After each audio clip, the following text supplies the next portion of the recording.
So stupid. Welcome everybody to Megadad's bonus level. You give us a topic, we give you our stupid opinions. This is our 4th episode of Megadad's bonus level, and guess what, John? What? I'm going to work on projecting my voice. Are you? I hate my voice. Do you? It's pretty stupid. Right. So I thought that if I worked on being a little more animated and maybe a little bit more pitch in my voice. That's not a bad idea. It's not a bad idea. Because most of the time when we do a podcast, I just talk like this. Blah, blah, blah. And nobody wants to watch that crap. Nobody wants to watch and or listen to my stupid voice. How are you doing? I'm doing pretty good. I'm doing pretty fantastic. How's your new office going over there? It's great. I've got everything positioned behind the camera. So nobody can see what we're talking about. So nobody can see the renovations that we've done. I thought that was the best choice to make. So you can look at two of my 3 guitars and a shelf that really doesn't have anything on it anymore because everything's over here in this direction. But oh my God, this looks great. I wish you could see it. It's almost like we should do a video podcast so that people can see how wonderful this is. But that's not why we're here. That's not why we're here. Why are we here? We are here because of our wonderful... I wonderful... ask myself that a lot. Well, yeah, why are we here? You're talking existentially. Oh, you're just talking about like right now on this dumb show. Right. Nobody knows why you're here. We ask that a lot when you're not around too. My wife tells me that all the time. She's like, "Why are you here?" I live here. But we are here right now doing this show because of our wonderful patrons. Oh, our patrons. Because of the support we get from our patrons at patreon.com/Megadads, we are able to produce content like Megadad's bonus level. See how I'm using my voice in all sorts of different registers? Yes. Among other things. Yeah, among well, like what? Well, our regular podcast, Megadad's Live, comic strip, Megadad's 2D. All of those are thanks to our patrons. I forgot about all that other crap. This isn't the only thing we do. Okay, well, it's the only thing we're doing right now, and we've got an awesome topic. And if you want to send in a topic to Megadad's bonus level, email us at megadadsblog@gmail.com and give us your ideas for a future episode. Cool. But right now, we have a question, we have a topic from the one and only handsome devil that he is, Lucas Lore. He's got one of those Marvel Comics names where his first name and his last name start with the same letter. It's true, I didn't even think of that. Do you think he's a superhero? I'm pretty sure he's Moon Knight. I'm fairly confident that Luke Lore is Moon Knight. I'm not impressed anymore. So what did Moon Knight want to ask us? So Moon Knight's topic for this week is he wanted to know what are some of your favorite examples of good games that have a bad rap. Yeah. Good games that have a negative general opinion about them. I like how you phrased that. Do you? Incorrectly? Incorrectly, yeah. But you really, you stuck with it, and so I commend you on that. So, did you give this some thought? What did you come up with? I did. Well, and originally, I kind of had to pivot, because my first thought was bad games that I enjoy. But I acknowledge that they're bad, like Ghost Squad. So this is now, these are games that you say, you know what, world? They're good. You're wrong. They're good. They're actually good. Okay. I'm not enjoying them because of how bad they are. I'm enjoying them because they're actually good games. It's just everybody else is stupid. Everybody else is wrong about it. Right. That's a good position to take. It is. The first one that I came up with was a game that was pretty dismissed right off the bat. It was an Xbox One launch title, but I think it was really, I don't know, it got a tough break. Ryder Son of Rome. Okay. From Crytek. It is a, number one, fantastic looking game. Gorgeous looking game. Filled with, it's got a pretty solid story to it. And it's filled with some really brutal and entertaining combat. Now, it got a lot of knocks against it because the combat is fairly repetitive throughout the game. It is kind of one note aside from the different executions that you can pull off. But I never really got too bored with the combat until right up at the end. It got a little old, but I still think that with a pretty solid story, fantastic visuals, and I had a blast with that game. Well, it's not great. To be fair, you were on a lot of drugs at the time. I paid $500 for an Xbox One, so I was obviously high out of my mind. But no, I think even still looking back today, I think one day I'm going to go back to that game because I do think it was a pretty darn solid title that just got a bad rap. It got the old launch title. Yeah, I mean, people dismissed it. They said, "Oh, it's pretty. Yeah, it looks good, but meh." People say that a lot about me. I know that your worth is up here.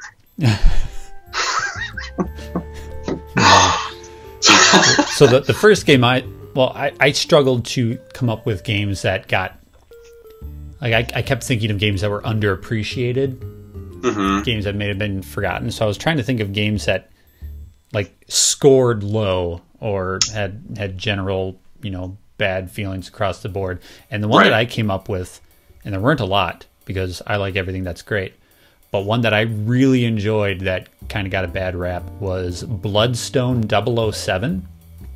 Do you remember this game? Goodness.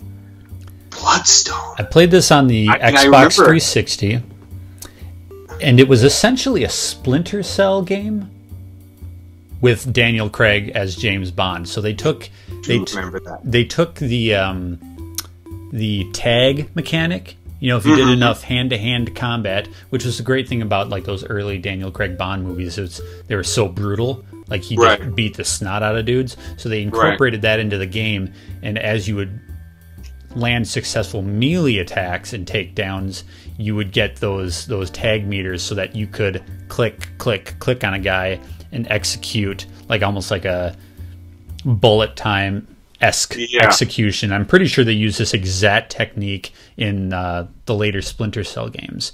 But I thought this was a really great licensed game. They took that personality of those Daniel Craig movies and they really made it work well in that framework and that game style. And this game even ended on a cliffhanger. I really wish you would stop drinking that goddamn drink every time we do this show. Every time you do this show, you've got some weird-ass styrofoam cup that you're drinking from. Where's your beverage, Adam? We're recording a show. I need to keep my throat moistened. I am perfectly hydrated, thank you very much. I need to keep my orifice well lubricated. I want to hear about your lubrication. This game actually ended on a cliffhanger, which led me to believe, hey, they're going to do another one. And then almost immediately after, the studio got shuttered. Yeah, I remember that. So Bloodstone was my first of my two selections for this topic. It was a great game. Yeah, I remember at the time thinking that it was really unusual that they named a video game after one of my bowel movements. That just seemed like a weird choice for a James Bond game, but okay. All right.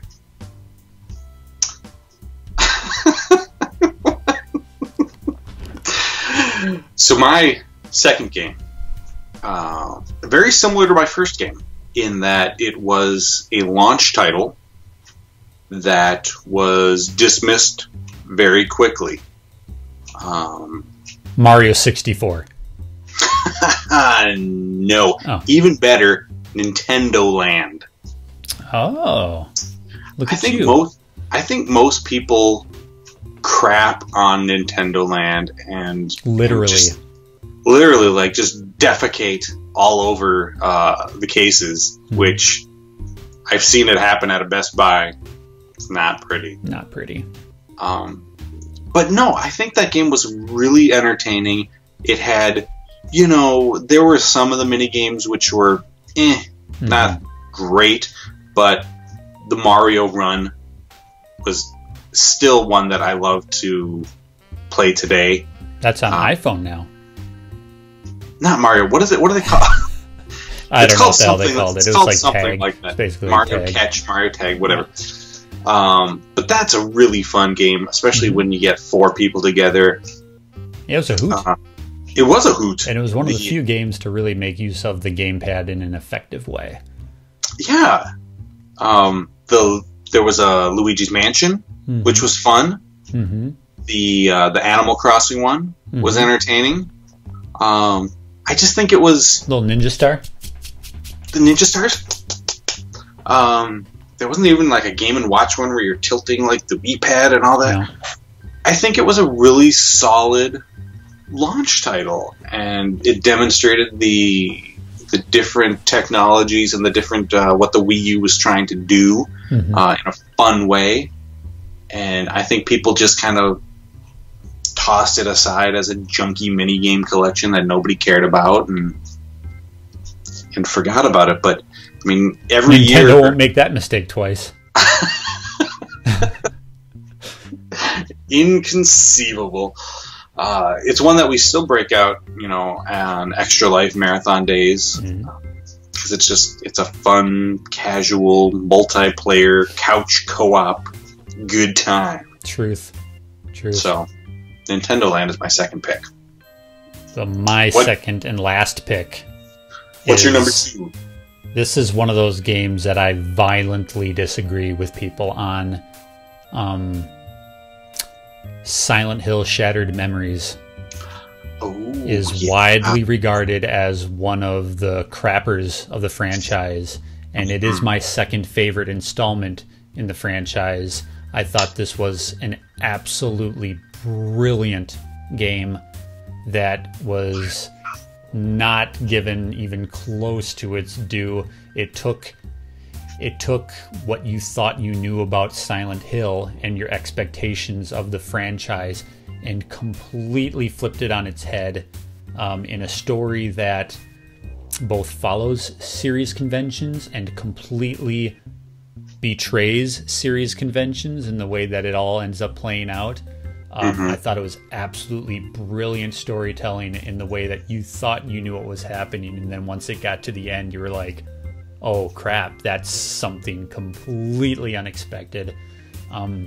It did the great thing that Silent Hill 2 did, where the further you went and the more mystery they injected into that story, it just pulled you along, and the atmosphere and the intensity just ramped up until that conclusion. And it has one of the best endings of a game that I've played in like the last 10 or so years. It's just so good. It's a shame it was on the Wii because graphically it's a crapper. It wasn't even the for waggle. Me. Yeah, the waggle hurt it to death. But to me, the storytelling and the way that they just shaped the entire journey of that game was so good. And it's a shame that it got saddled on the Wii, because they tried to shoehorn some of that mechanic stuff into it. That would be a game that would be fantastic to see get like an HD re-release, with standard controls. I will say this: the one thing that it really had going for it with the Wii was one of the big mechanics of the game was your cell phone. Right. And multiple times throughout the game, your phone would ring, and your phone was the Wiimote. And you would hold it up to your ear, and the speaker in the Wiimote would be your daughter calling for you, or some ghostly voice on the other side of the phone. That was so good. Like, that was so smart, so well done. It was very much tailor-made for that system. Yeah. So, but it was a great game. Like, Silent Hill 2 is untouchable, but I mean, I know I'm in the grand minority here, but to me, Shattered Memories is way better than Silent Hill 1. It's way better than Silent Hill 3. I loved it. It was great. Wow. I'd forgotten about that one. That's a good pick. That's a good one. So thank you, Lucas Lore, for your question. That's going to do it for this episode. How do the people send us their ideas for topics and questions, Adam? If you have a question for us, a topic for us that you want us to discuss here on bonus round, bonus level, bonus square, bonus triangle. What do they do? You son of a bitch. megadadsblog@gmail.com is where you send that stuff to us. Send them in. Bring them. We need more. Just drink your drink. We'll see you next time. So good. Yeah? So good. Is that good? You're not thirsty anymore? No, I'm quenched. Thoroughly quenched.